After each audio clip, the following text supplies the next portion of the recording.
Hi folks, my name is Phil and welcome to Grounded, the series which looks at airlines of yesteryear. This episode will take a look at EUJet. Headquartered in Shannon, Ireland, EUJet was the trading name of EUJet Ops Limited and was founded in 2002. The company actually wasn't planning on operating its own airline service. Instead, they would offer a variety of ACMI leasing packages to other airlines using a fleet of 104-seat Fokker 100 jet aircraft. These aircraft would be provided through a partnership with Debis Air Finance, an aircraft leasing company and one of the final remnants of Guinness Peat Aviation, which had been broken up a decade earlier and was now part of Daimler Chrysler. The man behind this new venture was PJ McGoldrick, a man who was no stranger to the aviation industry, having been involved in several airlines previously. He started his career in the late 1960s when he became the managing director of Transmeridian Airlines and helped them merge with IAS Cargo and eventually become Heavy Lift Cargo. He had also been the group chief executive at Ryanair during their early years and after leaving there established Translift Airways, later known as Transair. The fact that Transair collapsed in October 2000 with debts of over £30 million and putting 450 people out of work seemed to go unnoticed by the Irish authorities, however, as EUJet was given a licence in the spring of 2003. The airline's first aircraft arrived in May 2003, a 10-year-old Fokker 100 registered EI-DBR. The aircraft had actually been ordered by Libyan Arab Airlines but had been cancelled. Ward Air of Canada were going to pick it up but also pulled out before Air Europe stepped in. The aircraft was allocated the registration GFIOT, however Air Europe collapsed before delivery. After a stint with Transwede and later Midway Airlines, the aircraft returned to the UK, well, sort of, operated by Gill Airways on behalf of Air France. Gill Airways was a regional airline and considered the North East's own airline. I actually covered them way back in episode 10. If you've not seen it yet, go and check it out. A second Fokker 100 joined the fleet a month later with the arrival of EI-DBE. This aircraft also had a near-identical heritage to its sister ship, originally allocated GFIOZ with Air Europe but not taken up.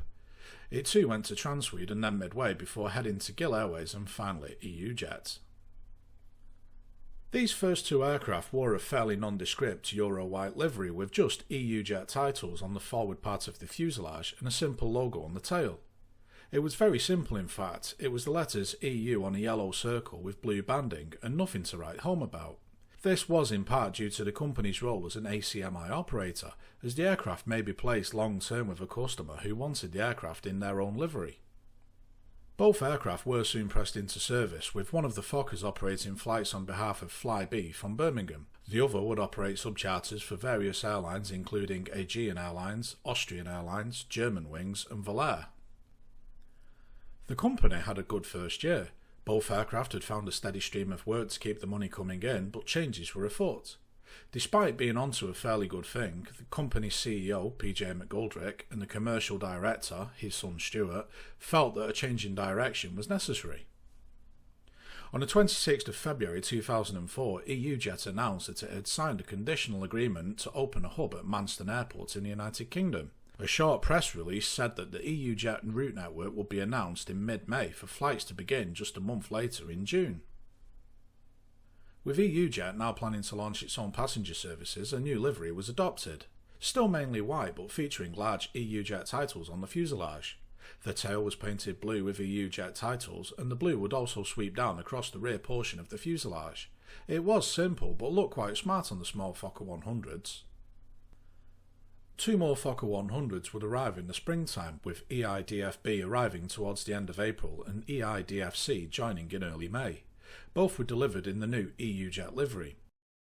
Despite the shift in business strategy, EUJet would still offer wet lease services, with the aircraft operating on behalf of V-Bird of the Netherlands and Air Luxor of Portugal. In mid-May, the owners of Manston Airport, plane station, acquired a 30% stake in EUJet. The company had paid £2 million to buy out Debis Air Finance and help cement a relationship between the airline and the airport. Manston was a former RAF airbase built during the First World War. It had later played a vital role during the Second World War, where its proximity to the English Channel made it a prime safe haven for damaged fighters and bombers returning home. Manston was also home to the world's first Allied all-jet squadron, with the RAF 616 squadron using Gloucester Meteors to intercept German V-1 flying bombs bound for London. Following wartime service, Manston saw commercial air service, with some cargo and charter passenger flights taking place. The airport would be rebranded as Kent International Airport in 1989 when a new passenger terminal was opened.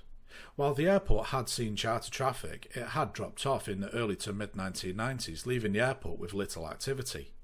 It was hoped that EUJet could change that and make the airport a low-fare airline hub and an alternative to the much busier London Heathrow and Gatwick. EUJet announced 27 routes from Manston with a staggered introduction from September to December 2004. It was a mix of business and leisure routes with destinations including Amsterdam, Copenhagen, Dublin, Madrid, Malaga, Milan, Parma, Prague, Toulouse, Turin and Zurich. Several domestic routes were also announced including Edinburgh, Manchester, Glasgow and Jersey, as the airline planned to funnel connecting traffic through the airport. The airline also announced a small number of routes from Shannon, with Dublin, Geneva, Malaga and Murcia being offered. The airline's first flights departed Manston on the 1st of September as EUJet began operating to its first 12 destinations. By the end of the month, it was announced that PlaneStation, owners of the airport, had agreed to acquire EUJet outright. PlaneStation had spent several £1 million refurbishing the airport, and having banked on EUJet enticing other airlines in, had found that the tiny carrier was still the airport's only commercial airline operator. It had also become apparent that EUJet was struggling financially and had been unable to secure funding themselves. PlaneStation had managed to raise £5.1 million, which it would provide to EUJet as working capital in order to help the airline in its early days. A PlaneStation spokeswoman said, "The company feels that it should take a more hands-on approach in the running of the airline and help dictate its future strategy. Both PlaneStation and EUJet management were reviewing the airline's business plan and were considering reducing the scheduled operation in favour of more charter work." Despite this blip, EUJet took delivery of a fifth aircraft in October with the arrival of EIDGE, and passenger numbers were increasing. In November, EUJet carried 31,307 passengers on 707 flights, with December seeing 35,381 passengers travel on 758 flights.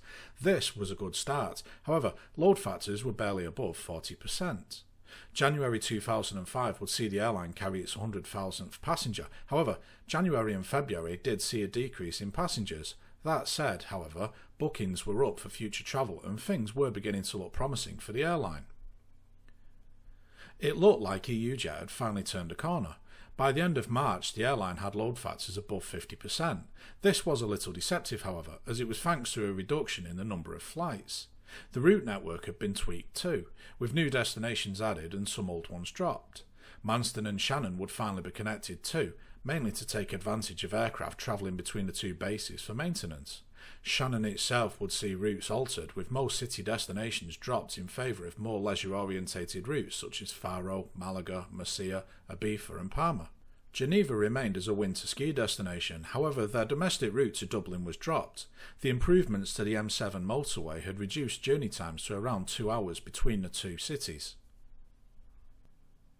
By May 2005, EUJet had carried over 250,000 passengers since beginning scheduled operations 9 months earlier. The airline had also maintained load factors at or above 50% for 4 continuous months, and in May operated 707 flights without a single cancellation. New domestic routes were added with the introduction of Belfast and Newcastle as the airline tried to funnel more passengers through its Manston hub.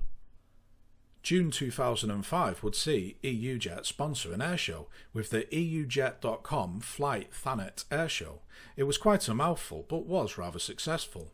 With the event taking place in nearby Margate, over 30,000 people attended the 2-day event, which saw various aircraft displays, including an RAF Tornado, Harrier, Jaguar and a visit from the Battle of Britain Memorial Flight Lancaster and Spitfire, before a display from the world-famous Red Arrows.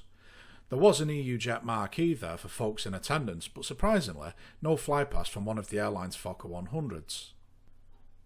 Despite the success of the sponsored airshow, things unravelled very quickly over the following month. PlaneStation had been struggling for several months. In fact, they had acquired EUJet out of an act of desperation in the hope of making the airport a success. The company had raised £28 million earlier in the year thanks to a heavily discounted rights issue, however, still had debts of around £40 million. By the end of July, their bank had refused to grant PlaneStation any additional credit facilities. Despite emergency board meetings taking place on Monday the 25th of July, both PlaneStation and EUJet would file for administration the following day. On Tuesday the 26th of July, with several thousand passengers overseas, EUJet was grounded, permanently. So, what went wrong? There were a few reasons for the downfall of EUJet, and it's far too easy to blame the launch of scheduled operations and the move to Manston as the sole reason for the airline's demise. EUJet had started with a good plan. ACMI leasing was a less risky business compared to trying to operate an airline, as EUJet would simply be paid a flat fee for providing the aircraft. This was usually up front, so there was less of a financial risk to the company. It was considered by some to be money for old rope, and in theory, by the time EUJet moved into scheduled operations, they should have had plenty of money. But given how they were struggling in their first month at Manston, something had gone wrong. EUJet had been forced to delay their launch of scheduled services from June to September, with the airline citing difficulties in negotiating with destination airports. While this may have been the case, the company was still operating flights for other carriers and, according to some reports, had become somewhat unreliable and had been forced to compensate those carriers for underperforming. This might explain why the airline was very short on cash come September when their scheduled operations began.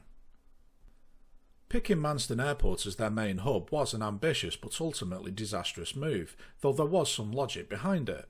London has 5 main airports: Heathrow, Gatwick, Luton, Stansted and London City. It was hoped by PlaneStation to entice people to use Manston instead, as it was less congested. Well, when I say less congested, there was no passenger airline service, and maybe there was a reason for that. Manston Airport was close to Ramsgate, Margate and reasonably close to Dover and Canterbury. It was, however, around 72 miles from London. The nearest motorway was 20 miles away, and while there were train services, even the fastest one at the time would take 2 hours and still require a bus or taxi ride to reach the airport. While Gatwick, Stansted and Luton are quite a distance from London, they are also much more accessible. Gatwick and Stansted have a direct rail connection with frequent express train services. The 3 airports are also close to the motorway network. Gatwick has the M23, Stansted has the M11 and Luton the M1. These road and rail connections give those 3 airports a much greater catchment area than Manston, which was an airport right on the coast at the tip of Kent. It is worth remembering that most passengers who use Gatwick, Stansted and Luton are already travelling from outside the local area and not necessarily central London, which EUJet didn't seem to consider. EUJet should have struggled to rely on Manston for O&D, that's origin and destination traffic, to fill their aircraft. However, fortunately for them, their aircraft were pretty small with just 104 seats. They did offer connections with a growing list of domestic routes, however the cost of travelling with EUJet connecting via Manston was usually more expensive than flying direct with someone else, not to mention less hassle as there's no connection concerns. EUJet saw a gradual rise in load factors. However, according to their published figures, which only go up to May 2005, they never got above 55.4%. This is slightly misleading, however, as it covers the whole route network. While domestic flights were operating on average around a quarter full, a number of international leisure routes were usually at or near capacity according to reports. If the domestic flights were performing so poorly, then perhaps they should have been dropped. After all, they were literally burning money at a time when fuel costs were increasing. Another issue was the lack of marketing. The airline had good publicity in the press ahead of its launch, both over in Ireland and in the United Kingdom, and despite sponsoring the 2005 Thanet Air Show, it seems there wasn't much by way of marketing for the airline. There were some web advertisements, but nothing substantial elsewhere, and as far as I'm aware, nothing overseas to entice visitors to the UK to fly to Manston Airport. The final piece in the puzzle was PlaneStation. They had invested £3 million in improving the terminal facilities at Manston, including an enlarged check-in hall, advanced baggage screening system, cafes, VIP lounge and a duty-free shop.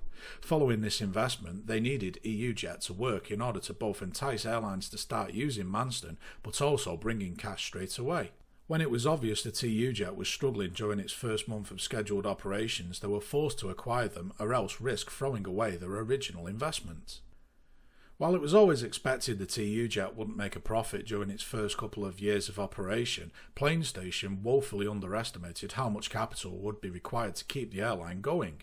They estimated that the main working capital requirements for EUJet during the following 12 months would be £16.4 million for aircraft lease, crew and maintenance costs, £10.6 million for fuel costs, £12.4 million for route, airport and handling costs, and £3.3 million for marketing and distribution. For those who are no good at maths, that adds up to £42.7 million, which neither EUJet or PlaneStation had. The situation was further exacerbated by PlaneStation already being in a precarious financial position. It was already several £million in debt before the acquisition. An old friend of mine who's a gambler used to tell me, "You've got to speculate to accumulate," and while he's good on the horses, he's sure as heck wants to bet on these guys. EUJet had an exceptionally committed workforce who offered outstanding customer service. As is usually the case, it was these folks who ended up both jobless and out of pocket when the company folded. EUJet wouldn't be the only one to fold during all of this. Manston Airport itself, following administration, was sold on, eventually closing and caught in a tug-of-war between those trying to reopen the airport and those wanting to develop it into yet another housing estate. It's now best known for being an emergency lorry park for when the cross-channel routes are knackered. There is hope, however, that the airport may reopen, first to cargo flights in spring 2023, with passenger traffic hopefully following 2 years later. Thanks for watching. If you have any comments, suggestions or criticisms, please do get in touch. If you don't have a YouTube doodah, don't worry, I've got a contact form on my website and I'm also on Facebook and Twitter. I have plenty more episodes in the works, so if you haven't already, why not subscribe to catch them as they land? And as always, thanks for watching.